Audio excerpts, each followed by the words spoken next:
The day my husband was buried was supposed to be the hardest day of my life. At least, that's what everyone kept telling me. They hugged me with tear-filled eyes, squeezed my hands until my fingers hurt, and whispered the same comforting words over and over. "You're so strong. He loved you so much. You two had the kind of marriage everyone dreams about." Each sentence landed like another stone on my chest. I smiled because I didn't know what else to do. I nodded because that was expected of me. But inside, I wasn't strong. Inside, I was barely breathing. My name is Eleanor, and until that morning, I believed I had spent 23 years married to the most dependable man I had ever known. My husband, Thomas, wasn't flashy. He wasn't the type to buy expensive gifts or make dramatic romantic gestures. He believed love was quieter than that. He fixed broken cabinets before I even noticed they were loose. He always filled my gas tank before winter storms. Every Sunday morning, he made coffee exactly the way I liked it: 1 spoonful of sugar, just enough cream to soften the bitterness. He never forgot our anniversary. Never raised his voice during an argument. Never let me fall asleep believing we were angry with each other. For 23 years, those little things convinced me I had married one of the good ones. People said it all the time. "You won the husband lottery." I wish my marriage looked like yours. You two are relationship goals. I'd laugh and tell them no marriage was perfect. But secretly, I believed we had something special. We had survived layoffs, medical scares, the loss of both his parents, financial struggles when our children were young, years of juggling work schedules, school events, mortgage payments, and endless responsibilities. Somehow, through all of it, Thomas always found a way to make me feel safe. Or at least, I thought he did. 3 weeks before his funeral, he died in a highway accident while driving home from what I believed was another business meeting. The police officer who came to our door spoke gently. The kind of gentle reserved for people whose entire world is about to collapse. I don't remember much after hearing the words. Only that my knees gave out before he even finished the sentence. Our daughter caught me before I hit the floor. Our son drove through the night from another state. Neighbors filled our refrigerator with casseroles. Friends answered phone calls I couldn't bear to make. Everything after that became a blur of paperwork, sympathy cards, insurance forms, flower arrangements, and decisions I never wanted to make. Grief has a strange way of turning life into a checklist. Choose the casket. Approve the obituary. Meet with the pastor. Select photographs. Pick music. Smile politely at people who remind you how lucky you were. Lucky. That word followed me everywhere. On the morning of the funeral, I stood in front of my bedroom mirror wearing a black dress Thomas had once told me made me look elegant. I almost changed out of it. The compliments suddenly hurt too much. Instead, I pinned back my gray hair, wiped away tears that wouldn't stop forming, and slipped my wedding ring back onto my finger after removing it only long enough to wash my hands. I couldn't imagine taking it off forever. Not yet. Maybe not ever. When I arrived at the church, people were already waiting outside. The parking lot overflowed onto neighboring streets. Cars lined the block. Thomas had known everyone. Or at least, that's how it seemed. Former co-workers. Old classmates. Neighbors. Our children's teachers. People from church. Even clients from jobs he'd completed years earlier. They all came. Inside, the sanctuary glowed with soft morning light streaming through stained glass windows. White lilies surrounded the casket. Their sweet scent mixed with polished wood and candle wax. Everything looked peaceful. Too peaceful. As though death had somehow erased every flaw a person ever carried. I stood beside the casket greeting people for nearly 2 hours. Every conversation sounded almost identical. He was such an honest man. He always kept his word. He talked about you constantly. He adored his family. You were his whole world. Every compliment made me cry harder. Not because they were difficult to hear. Because I believed every one of them. I remembered the first time we met at a neighborhood barbecue. He spilled lemonade on his own shoes trying to shake my hand. I remembered dancing barefoot in our kitchen after buying our first house. I remembered holding his hand in hospital waiting rooms. Watching our children graduate.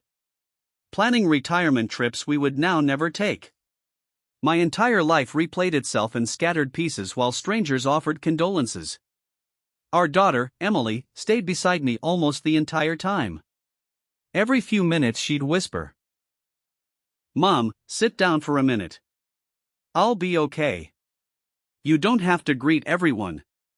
But I insisted. Thomas would have done the same for me. Then something happened that didn't fit. Not at first. Not enough to seem important. Just different. Near the back of the sanctuary stood a woman I had never seen before. She wasn't speaking to anyone. She wasn't crying loudly like some mourners. She simply stood there. Perfectly still. She looked to be in her early 40s. Dark hair pulled neatly behind her shoulders. Simple black dress. No jewelry except a small silver necklace.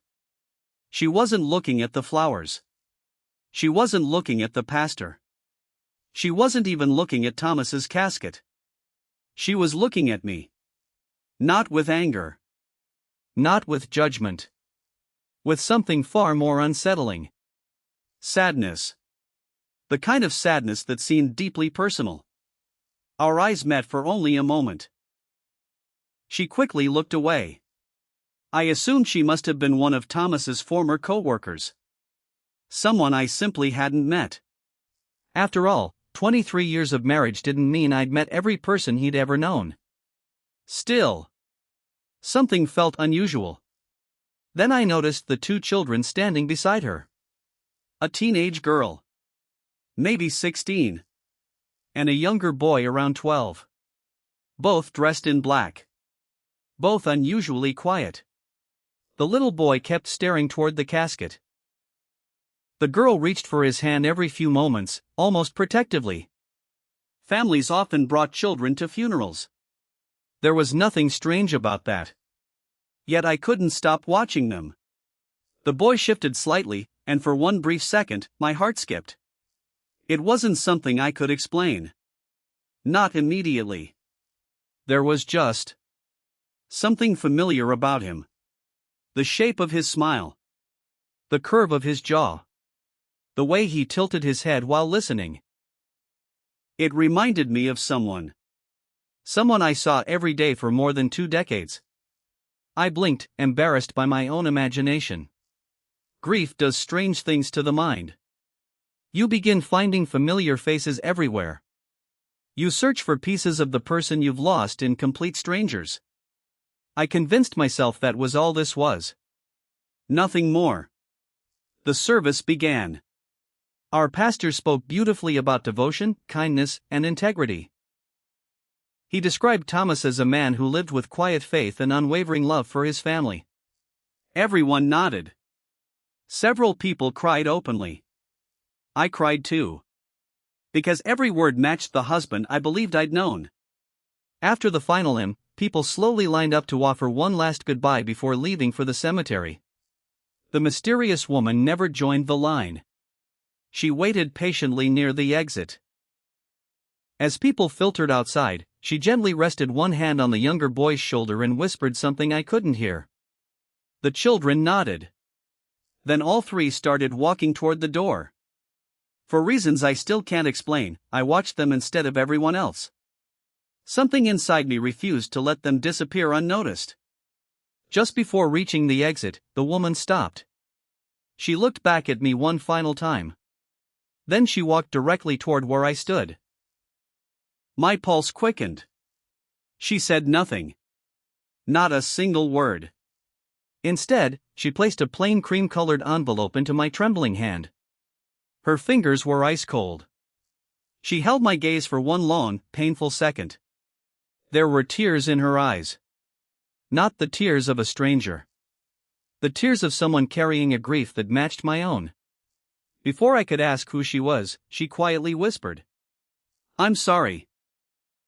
Then she turned, took both children's hands, and walked out of the church without looking back. I stared after her, confused. Emily noticed the envelope. "Mom, who was that?" I slowly shook my head. "I don't know." The envelope felt strangely heavy despite containing only a single folded sheet of paper. My hands trembled as I slipped one finger beneath the seal. For a moment, I considered waiting. But something deep inside me insisted I open it now. I unfolded the paper. There was only one sentence. 7 words that shattered everything I believed about my marriage. I must have read the sentence at least 20 times before my mind accepted that the words weren't going to change. Your husband wasn't only yours.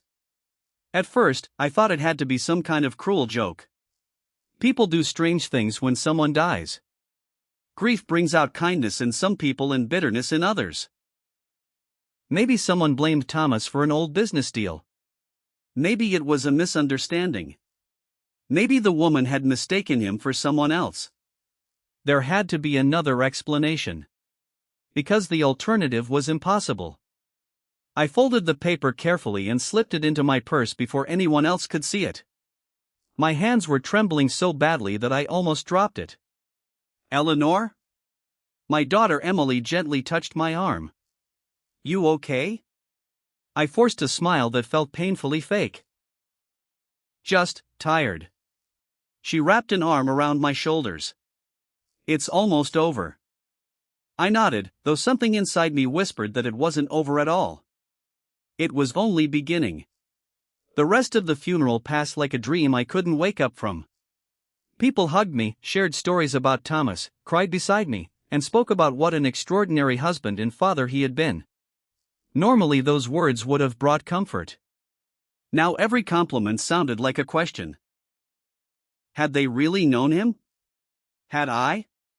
At the cemetery, I barely heard the pastor's final prayer. As Thomas's casket was lowered into the ground, everyone around me sobbed. I cried too. But my tears had changed. Hours earlier, I had been mourning my husband. Now I was mourning the certainty that I had ever truly known him. That evening, after everyone finally left the house, silence settled over every room. The casseroles filled the refrigerator. Flowers covered the dining table. Sympathy cards were stacked neatly on the kitchen counter. Emily had offered to stay the night, but I told her I needed to be alone. That wasn't entirely true. I needed answers.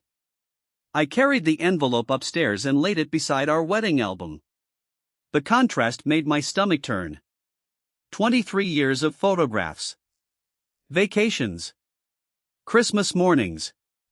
Birthdays. Anniversaries. Every picture showed the same smiling man. The same man who now seemed like a stranger. I opened the envelope again, hoping I'd somehow missed another page. Nothing. Only those 7 words. No name. Every time I closed my eyes, I saw her standing at the back of the church beside those 2 children. Especially the boy. Something about him kept bothering me. His smile. His posture. The way he tilted his head. It reminded me so much of Thomas that the memory refused to leave. By sunrise, I had convinced myself there had to be a rational explanation. Thomas traveled often for work. He met hundreds of people over the years. Perhaps the woman had simply admired him. Perhaps she'd misunderstood their relationship. Perhaps. I stopped myself. I had spent the entire night inventing excuses for a dead man. If Thomas were alive, I would have asked him directly. Since I couldn't, I had to find answers another way.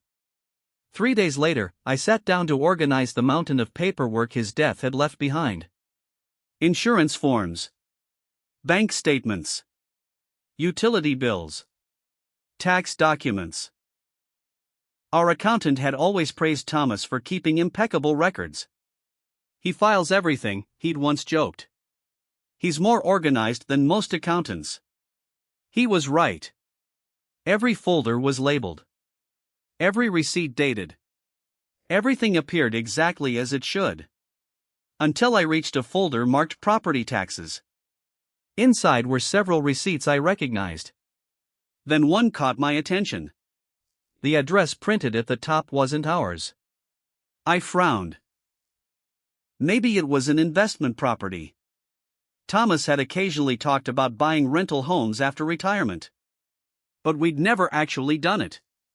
At least, I didn't think we had. I searched for more documents.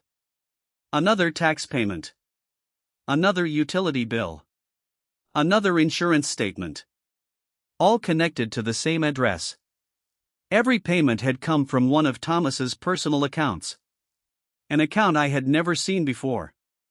My heartbeat quickened. I opened his filing cabinet again. Hidden behind several ordinary folders sat a thin black envelope. Inside were monthly bank statements. The balance wasn't enormous. But every month, thousands of dollars disappeared through automatic transfers. Always to the same address. Always on the 15th. For 15 years. 15. I grabbed my calculator.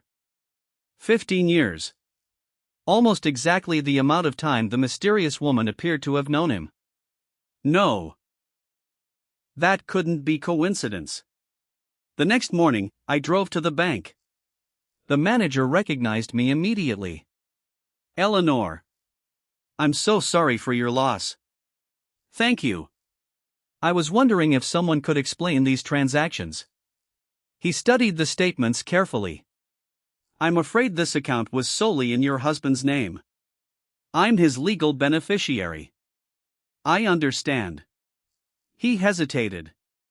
With the proper paperwork, you'll eventually receive access. But until probate is complete, there are limits on what I can disclose. Frustration rose inside me. So you're telling me my husband had another account for years, and I never knew? His uncomfortable silence answered the question. When I left the bank, I sat in my car for nearly 10 minutes. Every new discovery chipped away at the image I'd built over 23 years. The man who insisted on complete honesty. The man who told me every major purchase should be discussed together. The man who claimed secrets destroyed marriages. How many secrets had he been keeping? The address haunted me all afternoon. Finally, just before sunset, I entered it into my GPS. It was only 40 minutes away. Close enough that Thomas could easily have visited after work. Close enough to explain every late meeting. Close enough to make me feel sick. Halfway there, I almost turned around. What if I was making a terrible mistake? What if the property belonged to a client? What if there was a perfectly innocent explanation? But another voice inside me whispered. What if there isn't? The neighborhood surprised me. Quiet. Tree-lined streets. Children riding bicycles. Small brick houses with carefully trimmed lawns. Ordinary. Painfully ordinary. I parked across the street from the address and stared. The house wasn't luxurious. But it was well cared for. Fresh flowers lined the front porch. A basketball hoop stood beside the driveway. Someone had recently painted the shutters blue. It looked lived in. Loved. As I sat frozen behind the steering wheel, the front door opened. The same woman from the funeral stepped outside. For a brief second, our eyes met. She wasn't surprised. Almost as though she'd been expecting me. She slowly walked down the front steps.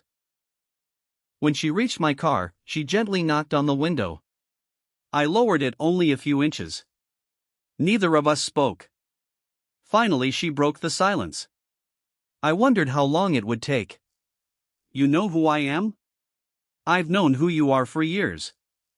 Her voice wasn't angry. That somehow made everything worse. I don't understand. I know. She looked toward the house before speaking again. Would you come inside? Every instinct told me to drive away. Instead, I followed her. The house smelled of fresh bread and lavender. Family photographs covered the walls. Vacation pictures. Birthday parties.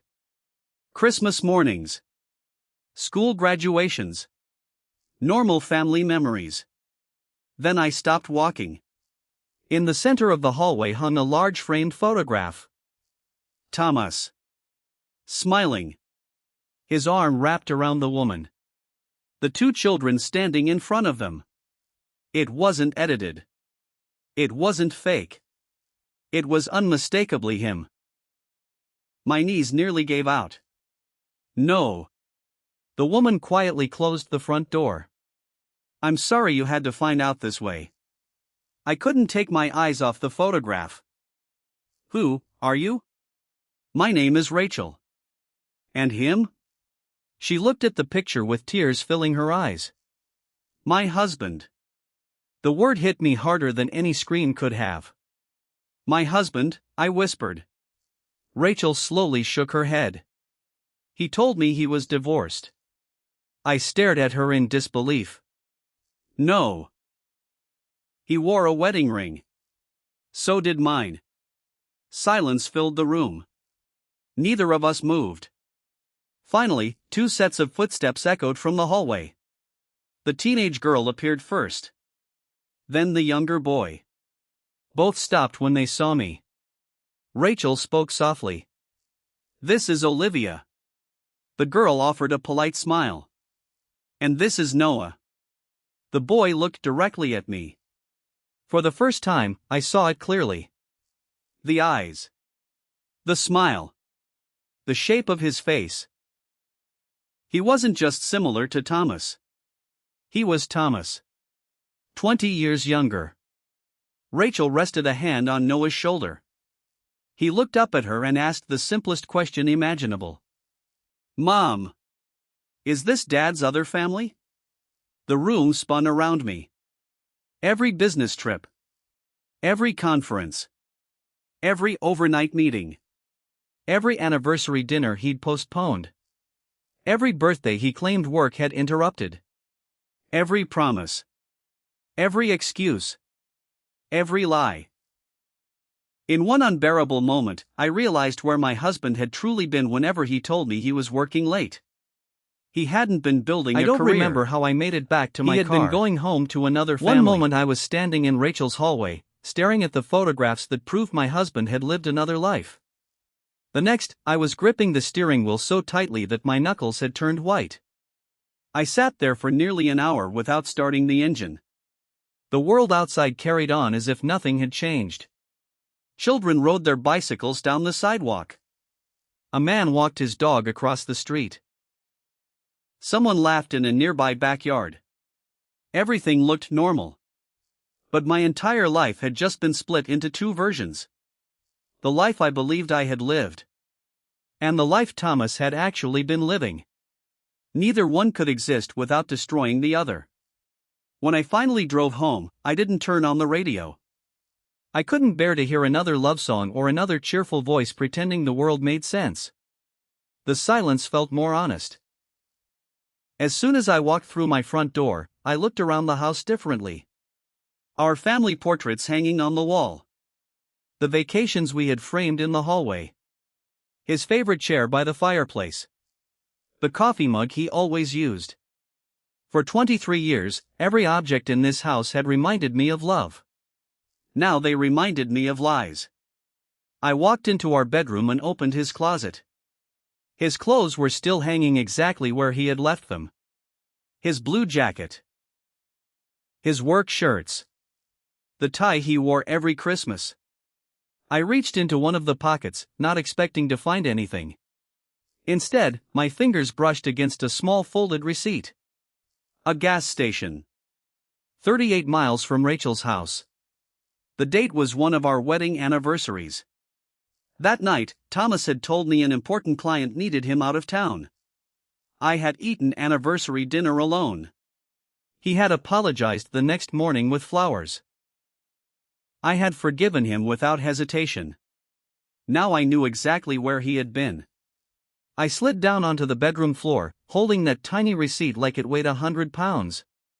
How many anniversaries had I spent waiting for a man who was celebrating somewhere else? The following morning, I called my attorney. I had originally hired him to help settle Thomas's estate. Now I needed answers. His office was quiet, almost painfully so. He offered me coffee, but I couldn't drink it. "I've discovered something," I said. He noticed the photographs I had brought from Rachel's house. His expression changed immediately. "These were taken recently?" "I believe so." He studied them carefully before setting them on his desk. "Eleanor, is there something you want to tell me?"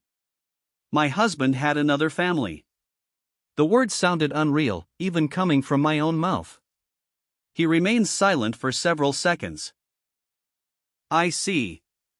"No, you don't." I leaned forward. "There are children. There are years of photographs. A house. Bank accounts. He wasn't having an affair. He built another entire life." My attorney slowly removed his glasses. "This changes things." "What things?" "The estate." He opened Thomas's file. "There are documents we'll need to review immediately." For the next several hours, we examined every financial record available. One account became two. Two became four. Investment portfolios I had never heard of. Insurance policies with unfamiliar beneficiaries. Credit cards registered to addresses I'd never seen. Thomas had hidden everything carefully. Not recklessly. Professionally. Methodically. Like someone who had spent years making sure two worlds would never collide. "What about the will?" I asked. My attorney hesitated. "There are complications." He handed me a copy. I had seen the document before, years earlier. Or at least I thought I had. This version wasn't the same. There was a newer amendment. 6 months old. I wasn't the only beneficiary anymore. Neither were our children. Another section listed names I had never seen before. Olivia. Noah. Rachel. My hands began shaking. He changed this? Apparently. And nobody informed me? He wasn't legally required to. The room suddenly felt too small. Even after death, Thomas had continued keeping secrets. That afternoon, I met Rachel again. Neither of us wanted to. But neither of us could move forward without understanding the truth. This time we sat at her kitchen table. There were no accusations. No screaming.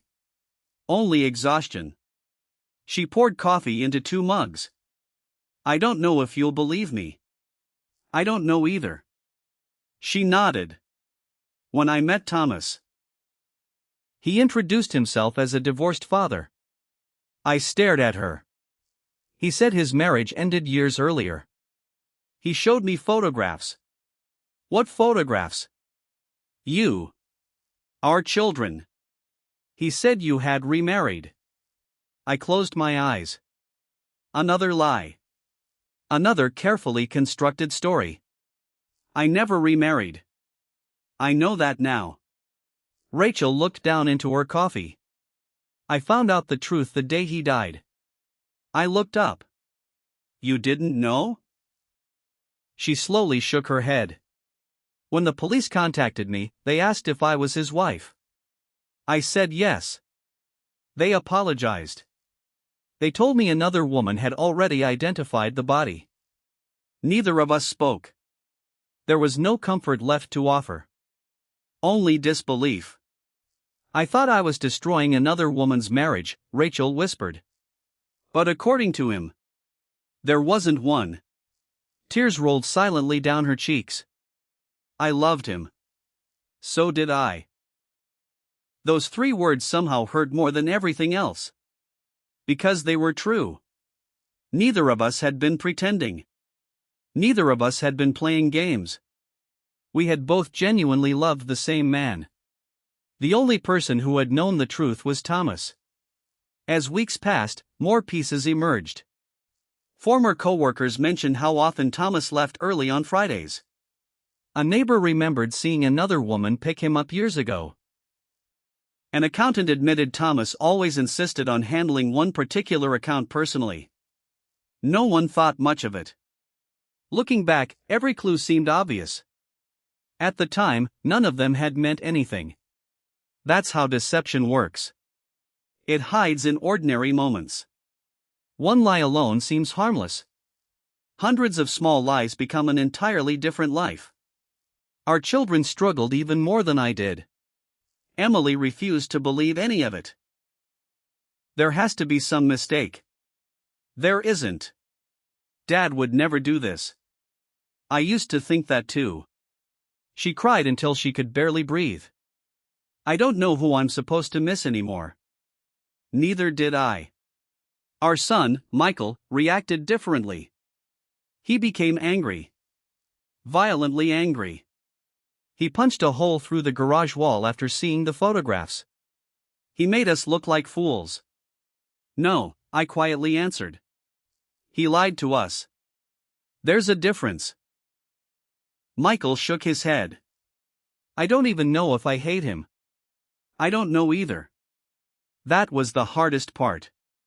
Thomas hadn't become a monster overnight. He was still the father who taught our children to ride bicycles. Still the man who held my hand during difficult times. Still the husband who cared for me when I had pneumonia. Those memories were real. But so were the lies. Both versions existed simultaneously. Trying to separate them felt impossible.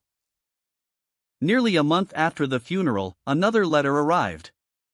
Not handwritten this time. It came from a law office. Inside was a formal request for both families to attend a meeting regarding Thomas's remaining estate. Rachel received the same letter. So did I. The appointment was scheduled for the following Friday. At first I assumed it involved paperwork. Maybe property. Maybe finances. Instead, my attorney quietly looked at me before speaking. There is one more thing. What? Thomas left specific instructions. I felt my stomach tighten. What kind of instructions? He requested that both families be present together. I stared at him. For what? My attorney slid another sealed envelope across the desk. This wasn't to be opened until everyone could attend. My hands trembled as I reached toward it. What's inside? I already know. His expression told me everything before he spoke. It's not another will. It's a recorded video. A personal message. He wanted both families to hear it at the same time. I slowly withdrew my hand from the envelope. For the first time since the funeral, I realized the worst part of Thomas's deception might not be behind us. Somewhere inside that recording was the voice of the man we had both loved. And whatever he had chosen to say after his death had the power to shatter two families all over again. The conference room felt colder than it should have. Maybe it was the air conditioning. Maybe it was the silence. Or maybe grief has a way of making every room feel empty, no matter how many people are inside it. I arrived 15 minutes early with my attorney. I had barely slept the night before. Every possible explanation for Thomas's recorded message had played through my mind. An apology. A confession. More lies. I didn't know which possibility frightened me the most. Rachel arrived a few minutes later. She looked just as exhausted as I felt. There was no anger in her eyes anymore. Just the hollow expression of someone who had cried until there were no tears left. Olivia walked beside her, holding a folder against her chest. Noah stayed close, his shoulders slumped, avoiding everyone's eyes. A few moments later, my own children entered the room. Emily froze when she saw Rachel and her children. Michael's jaw tightened instantly. For a second, I thought he might turn around and leave. Instead, he pulled out a chair as far away from them as possible and sat down without saying a word. The silence between our families felt unbearable. No one knew where to look. No one knew what to say. We had all loved the same man. We had all lost the same man. Yet none of us had truly known him.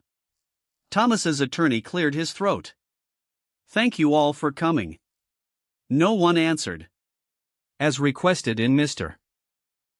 Carter's final legal instructions, this meeting is to take place only when everyone named in his estate is present. Michael laughed bitterly. He really planned everything, didn't he? No one disagreed. The attorney placed a small black flash drive on the table.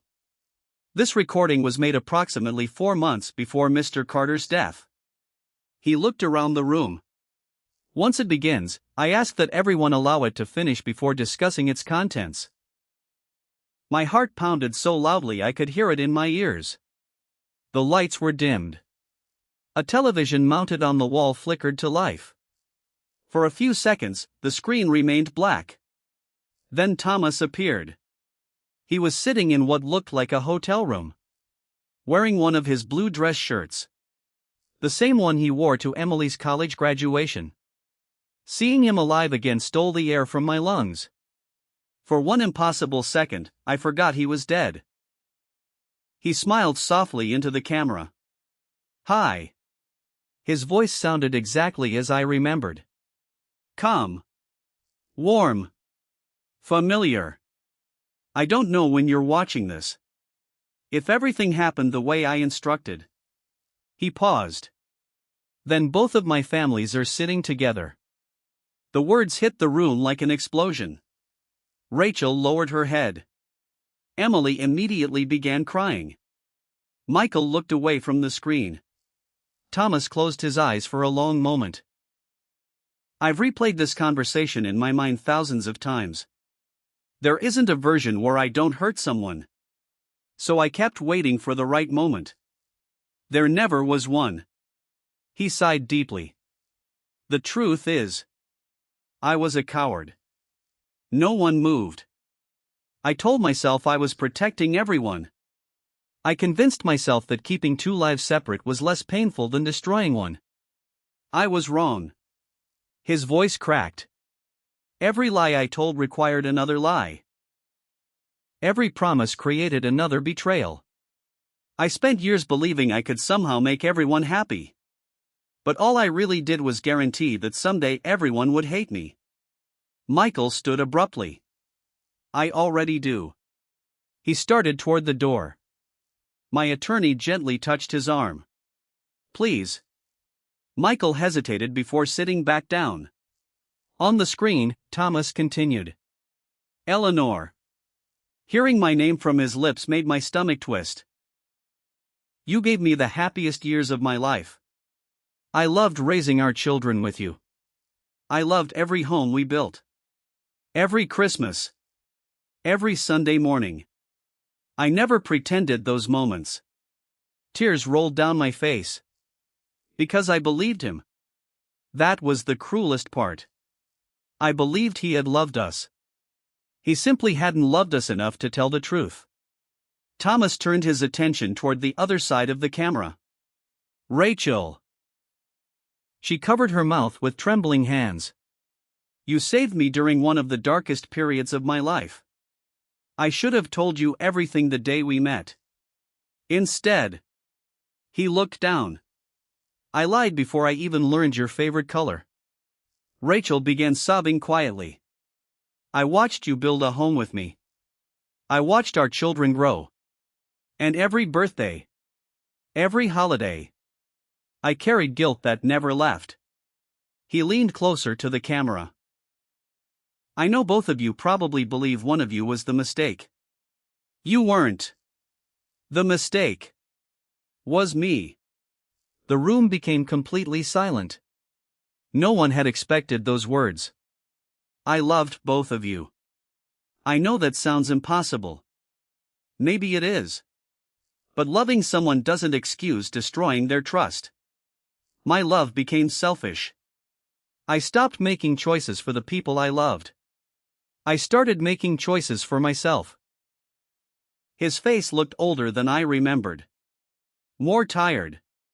As the years passed, leaving became harder. Every child born. Every memory created. Every anniversary. I told myself I'd tell the truth tomorrow. Tomorrow became next year. Then another. Then another. He rubbed his forehead. I wasn't trapped because of either family. I was trapped because of my own fear. Emily whispered through tears. Then why didn't you stop? Thomas obviously couldn't hear her. But somehow his next words felt like an answer. People think lies are difficult. They're not. At first. The difficult part is remembering them. I had calendars hidden in different places. Separate phones. Separate bank accounts. Different stories. I spent more time protecting lies than enjoying the life I had. He gave a sad smile. I wasn't living. I was surviving the consequences of decisions I lacked the courage to fix. Rachel quietly reached for Noah's hand. The boy hadn't cried. He simply stared at the screen without blinking. As though he were trying to memorize the face of a father he now realized he had never fully known. Thomas looked directly into the camera. I don't expect forgiveness. I don't deserve it. I know some of you will spend years trying to understand why. There isn't a satisfying answer. I wasn't forced. I wasn't manipulated. I wasn't blackmailed. I chose this. Every single day. Hearing him accept responsibility somehow hurt even more. There was no villain to blame. No tragic misunderstanding. Just choices. Thousands of them. Made deliberately. Over decades. Thomas reached into his pocket and removed his wedding ring. He held it in his palm for several seconds. I wore this ring almost every day. Sometimes because I was with Eleanor. Sometimes because I forgot to take it off. Sometimes because I couldn't bear taking it off. He stared at it quietly. That ring stopped meaning commitment. It became a reminder of my dishonesty. He placed it on the table beside him. I spent years wondering whether either family would have been happier if I'd simply disappeared. I know now. Disappearing only delayed the pain. The room was filled with quiet sobbing. Even the attorney looked away. Thomas took one slow breath. I have one final request. Every person looked back at the screen. If you're watching this, please don't let my choices become the reason innocent people lose each other. He looked directly into the camera one final time. Our children didn't create this. They don't deserve to inherit my lies. They deserve siblings. They deserve family. They deserve the truth. His eyes filled with tears. If either of you can someday find enough peace to stop hating each other, then maybe the only good thing left of my life will be the people I leave behind. He reached toward the camera. Then stopped. There is one more truth I never had the courage to say while I was alive. He closed his eyes. I wasn't afraid of losing one family. I was afraid both families would discover that I was never the man either of them believed I was. The screen faded to black. No music. No farewell. No final smile. Just silence. No one spoke for what felt like forever. Finally, Michael stood up. This time there was no anger in his voice. Only heartbreak. He said he loved all of us. I looked at the dark screen where Thomas's face had disappeared forever. Then I quietly answered. Maybe he did.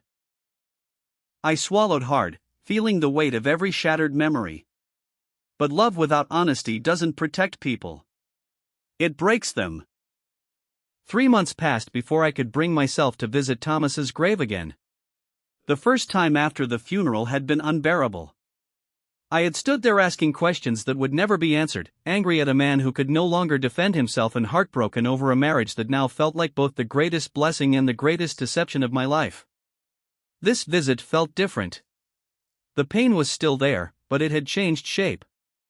It no longer burned like an open wound. It settled deeper, becoming something I carried instead of something that consumed me.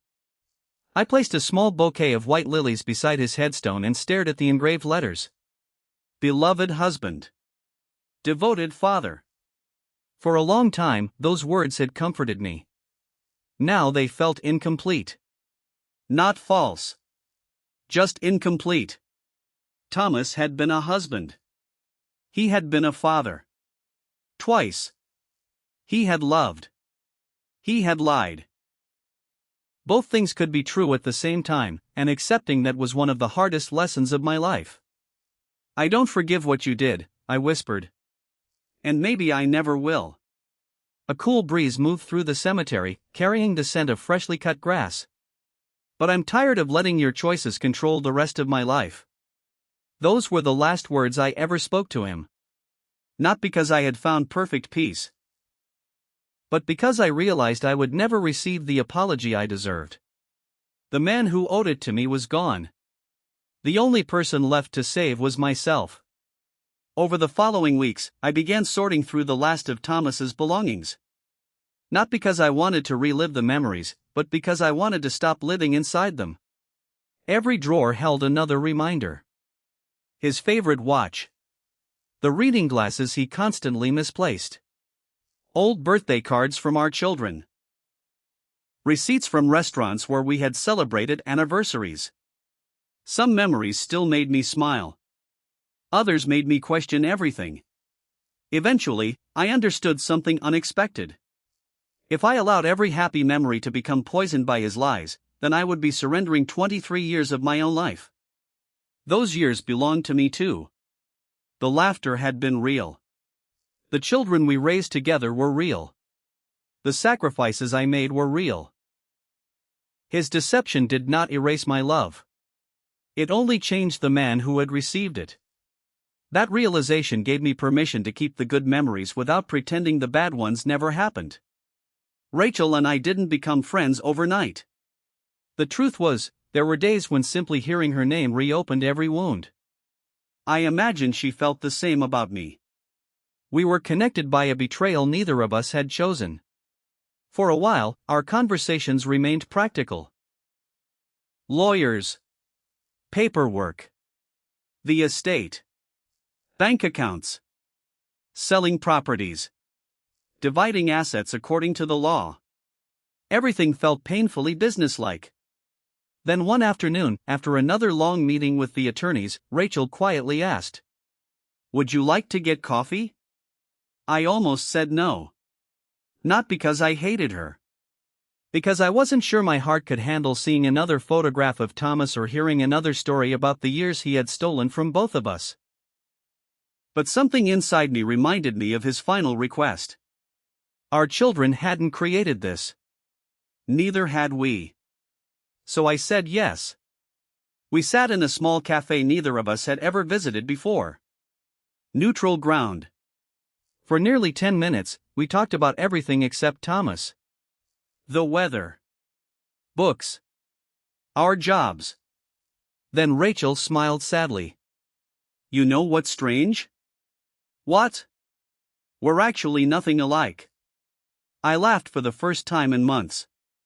A real laugh. I was just thinking the same thing. She shook her head. I used to imagine the woman he left would be more successful than me. I imagined someone glamorous. I imagined I'd hate her. And I don't hate you.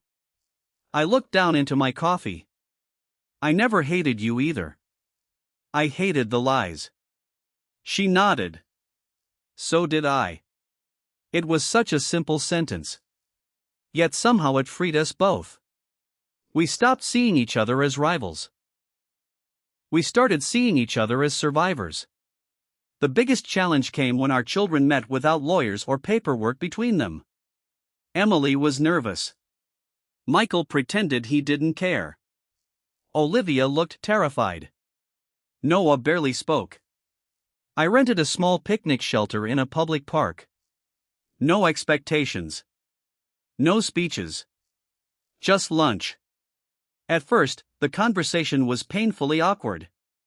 No one knew whether to call each other family. No one knew whether they belonged together. Then Noah pulled a baseball glove from his backpack. Does anyone want to play catch? Michael hesitated. Finally, he stood. I'll play. For nearly an hour, they threw the ball back and forth without saying much. Sometimes healing begins with conversations. Sometimes it begins with silence shared between people willing to stay. Emily eventually joined Olivia on a nearby bench. They compared childhood photographs. Then birthdays. Then stories. They discovered they both loved painting. They both hated olives. They both remembered Thomas making terrible pancakes every Saturday morning. They laughed at exactly the same story. Neither had realized he had repeated it in two different homes. Watching them laugh should have hurt. Instead, it gave me hope. Thomas had divided our families. His children refused to continue the division. Nearly a year after the funeral, I sold the house Thomas and I had shared for most of our marriage. Friends thought I was running away. I wasn't. I was moving forward. There is a difference. I bought a smaller home with a bright kitchen and large windows overlooking a quiet garden. For the first time in decades, every decision belonged only to me. I painted the walls the color I wanted. Bought furniture I loved. Planted roses because I'd always wanted roses, even though Thomas preferred tulips. They bloomed beautifully that spring. Each flower reminded me that new life doesn't erase old pain. It simply grows beside it. People sometimes ask whether I regret loving Thomas. The answer surprises them. No. I regret trusting a man who wasn't honest. I regret the years he stole from 2 women and 4 children. But I don't regret the version of myself who loved wholeheartedly. Because love given honestly is never something to be ashamed of. The shame belongs to the person who betrays it, not the person who offered it. That distinction saved me. Without it, I might have spent the rest of my life believing I had been foolish. Instead, I learned that being deceived says far more about the deceiver than the one who believed. Last month, Noah graduated from high school. Rachel invited all of us. I wasn't sure whether I should attend. Emily answered that question for me. Mom, she said gently. He's my brother. Those words would have sounded impossible a year earlier. Now they felt natural. At the ceremony, Noah spotted all of us sitting together. His face lit up with a smile so familiar it caught me off guard. For just a second, I saw Thomas. Then I looked closer. No. I saw Noah. His own person. His own future. A young man who deserved to be known for his own choices, not his father's mistakes. After the ceremony, he hugged Rachel first. Then Olivia. Then Michael. Then Emily. Finally, he stopped in front of me. He looked nervous. I know I'm not. He struggled to find the words. I smiled softly and pulled him into a hug before he could finish. You don't have to explain who you are. He hugged me tightly.